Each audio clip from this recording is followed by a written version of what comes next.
আসসালামু আলাইকুম। আমরা এখন এসেছি আমার পরমাণু শক্তি কেন্দ্র ইজিএস বিভাগ। এখানে আমাদের এক চাচা আছে। আমরা একটা চাচার সাথে কিছু ইসলামিক প্রশ্ন চাচাকে করব এবং তার সাথে শেয়ার করব। সেজন্য আমরা আইছি। আমার চাচার নাম মোহাম্মদ আনসার আলী। ঠিক আছে চাচা, আসসালামু আলাইকুম রহমতুল্লাহি ওয়া বারাকাতুহু। ওয়ালাইকুম আসসালাম ওয়া রাহমাতুল্লাহি ওয়া বারাকাতুহু। কেমন আছো চাচা? আলহামদুলিল্লাহ। আসলে আমাদের প্রত্যেক মুসলমানের উচিত সুন্দরভাবে সালাম দেয়া, কারণ হুজুর পাক সাল্লাল্লাহু আলাইহি ওয়াসাল্লাম বলছেন যে এলাকায় সালামের রিয়াজ যত বেশি সে এলাকায় তত শান্তি বেশি বর্ষিত হয়। এবং যত এই যে গ্যাঞ্জাম ইটি আমরা একজন একজনকে যদি সালাম আদান প্রদান করি তাহলে কি হয়, ওখানে আর কোনো ঝামেলা থাকে না, কোনো গ্যাঞ্জাম থাকে না, তার প্রতি তার কোনো দুঃখ থাকে না, আবেগ থাকে না। কারণ ছোট হোক বড় হোক সবাই সবাইকে সালাম দেবে। ঠিক আছে, এটা এবং সালাম দেওয়ার মেন নীতি হচ্ছে কি, সবাই আমরা কিরম সালাম দিই, সালাম আলাইকুম, কিংবা সালাম দেওয়ার মেনই হচ্ছে গেলো আসসালামু আলাইকুম রহমতুল্লাহি ওয়া বারাকাতুহু। উত্তরের সেবা কিভাবে দেবে, ওয়ালাইকুম আসসালাম রহমতুল্লাহি ওয়া বারাকাতুহু। এটা তো আমি আজকে সুদা সুদা কিছু প্রশ্ন ধরি, ঠিক আছে? আমাদের শেষ নবীর নাম কি? শেষ নবীর নাম হযরত মুহাম্মদ সাল্লাল্লাহু আলাইহি সাল্লাম। হযরত মুহাম্মদ সাল্লাল্লাহু আলাইহি ওয়াসাল্লাম। এবং এরপরে আর কোনো আমাদের নবী আসবে না, উনি শেষ নবী। উনি শেষ নবী। আচ্ছা, আমাদের শেষ নবীর ভিতর তো তার অনেক স্ত্রীর মা, স্ত্রী, কারণ নবীদের স্ত্রী আমাদের মা। ঠিক আছে, উনি কোন স্ত্রীকে সব থেকে বেশি ভালোবাসতেন? উনি ওনার সব স্ত্রীকেই ভালোবাসতেন, কিন্তু ওনার সবচেয়ে মানে সবচেয়ে স্ত্রীকে ভালোবাসতেন মা খাদিজাতুল কুবরা। জি জি জি, কুবরাকে। মাশাআল্লাহ। ও, আর একটা জিনিস আমার মাথায় আসলো চাচা, আমাদের এই হচ্ছে অজু যে করি, অজুর ফরজ কয়টি?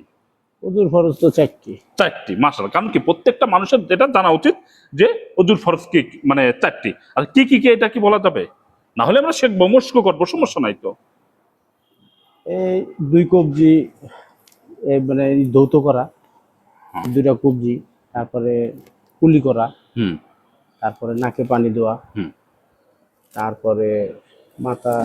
ফরজ আমার তো বেশি হয়ে গেল। ঠিক আছে, আমি কোথায়, মানে আমাদের ফরজ যে কয়টি আছে, মুখমণ্ডল সুন্দর করে ধৌত করা, ধৌত করা, তারপরে 2 হাতের কোনই পর্যন্ত ধৌত ধৌত করা, করা, মাথা মাথা মোছে করা, অর্ধেক হ্যাঁ ওই তো মানে মোছে করা, মোছা করা, 2 টাকনু পর্যন্ত ধোয়া। এই যে 4টা, এটা হলো ফরজ। আর এই যে কুলি, নাকে পানি দিয়ে করা, তারপরে কুলি গড় গড় করে কুলি করা, এগুলো সেগুলো করতে হবে, এগুলো সুন্নাত। মানে কিন্তু এই 4টা করলে কি হবে, আমাদের হয়ে যাবে, হয়ে যাবে। এই 4টা যখন আমরা করবো তখন কি হবে, হয়ে যাবে। তাহলে কি করতে হবে, মুখমণ্ডল সুন্দর করে ধৌত করতে হবে। তারপর হচ্ছে গেল কি করতে হবে, 2 হাতের কবজি পর্যন্ত ধুইতে হবে। ঠিক আছে, তারপর কি করতে হবে, মাথাটাকে মশা করতে হবে, যে 1/3 যেটা আছে, ঠিক আছে, মশা করতে হবে। আর তারপর কি 2 টাকনুর নিচে, মানে গোটা পর্যন্ত, যে টাকনু পর্যন্ত ধৌত করা, সুন্দর মতো করে ধৌত করা, পরিপূর্ণভাবে হ্যাঁ। ধৌত করা। তাহলে এই 4টা হচ্ছে গেল কি আমাদের কি অজুর ফরজ। এই 4টা যে কোনো একটা যদি হয় অজু হবে না, অজু হবে না। এবং নামাজ, অজু নাই মানে তো নামাজ না, নাই। নামাজ নেই। অতএব এটা আমাদের প্রতি খেয়াল রাখতে হবে। আমাদের ভিউয়ার্সের প্রতি এটাই বলতে চাই যে সবাই অজু যদি আগে ঠিক না করে তাহলে হবে না। ঠিক আছে, আমরা এসে কি জানলাম, অজুর যে 4টা ফরজ, কারণ আমরা অজু 5-6টা কাজ করি, তাহলে এই 4টা না হলে কি অজু হবে না। চাচা তো বিবাহিত, গোসলের যে ফরজ আছে, গোসলের ফরজ কয়টা? না তাহলে আমি বলবো, সমস্যা নাই, আপনি বলেন। গোসলের ফরজ হচ্ছে 3টা।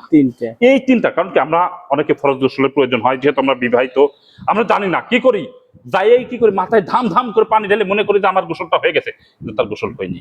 কারণ ফরজ গোসল করতে গেলে এই 3টা যদি আমি না মানি তাহলে কি হবে না, গোসল হবে না, শরীর পাক হবে না, পাক হবে না।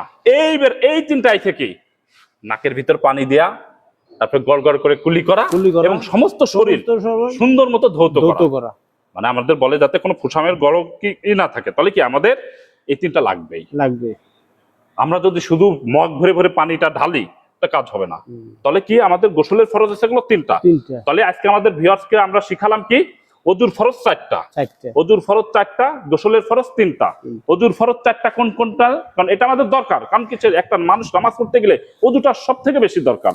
অনেকেই, কত মুরব্বীরা দেখছি এখন আমাদের কুলিমুলি করে চলে যায়, আসলে তার নামাজটা হয় না। কিন্তু অজুর ফরজ যে 3টা, এই ফরজ মুখমণ্ডল, এই যে দেখেন মুখমণ্ডল এখান থেকে শুরু করে এই যে সুন্দর মতো মুখমণ্ডলটা সুন্দর মতো ধৌত করা, 2 হাতের কানই পর্যন্ত। আপনি যদি এই যে একটুকু যদি করেন হবে না, এই একবারে এটা পর্যন্ত কানে পর্যন্ত ধৌত করা, ঠিক আছে? টাকনু, পার নিচে যে টাকনু আছে, টাকনুর উপর মতো সুন্দর মতো ধৌত করা, কত করা মাথা মুছেও করা, মাছও করা এই চারটা লাগবেই। আর গোসলের ফরজ হচ্ছে কি? তিনটা। তিনটা। দেখবেন অনেক রিক্সাওয়ালা কিংবা অনেক বড় লোকও কি করে, স্ত্রীর সাথে সবাই যেহেতু মানে রাত্রে থাকে, কিন্তু দেখা যায় কি সে সকালে সে জানে না, সে কি করে মগ দিয়ে পানি পানি দিয়ে গোসল করে চলে আসে, কিন্তু আসলে তার গোসলটা হয়নি।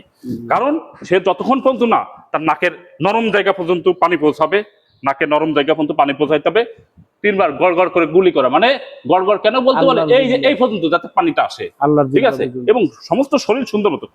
আপনি যদি সমস্ত শরীর শুধু একটা কাজ করেন, ধৌত করেন, হবে না। এই দুইটা ফরজ, ফরজ মানে কি, এই দুইটা হলে হবে না। তাহলে ভিউয়ার্স, হয়তোবা আমরা তাতা প্রশ্নের মাধ্যমে জানলাম, এবং আপনাদেরকেও জানার জন্য আমার এই ভিডিও। তো আসলে এখানে আমরা কারোর কোনো উদ্দেশ্য না, আমি চাই ইসলামটা প্রচার হোক, ইসলামটা যে সাধারণ যে মৌলিক বিষয় আছে, ফরজগুলো আছে, এটা আমার ভিডিওর মাধ্যমে যাতে সবাই জানতে পারে, বুঝতে পারে, এটাই আমার উদ্দেশ্য। সবাই আমার সাথে লাইক, কমেন্ট, শেয়ার করে সবাই সাথে থাকবেন। ইনশাল্লাহ আরো নতুন নতুন ভিডিও এবং নতুন নতুন যেসব ফরজ, যেমন নামাজের ফরজ, ওয়াজিব, কয়টা কি করলে নামাজ ছুটে যায়, কি করলে ওযু ভাঙ্গে, এগুলো ইনশাল্লাহ আমরা আস্তে আস্তে ভিডিও তৈরি করব। সবাইকে আসসালামু আলাইকুম রহমতুল্লাহ বারাকাতুহু।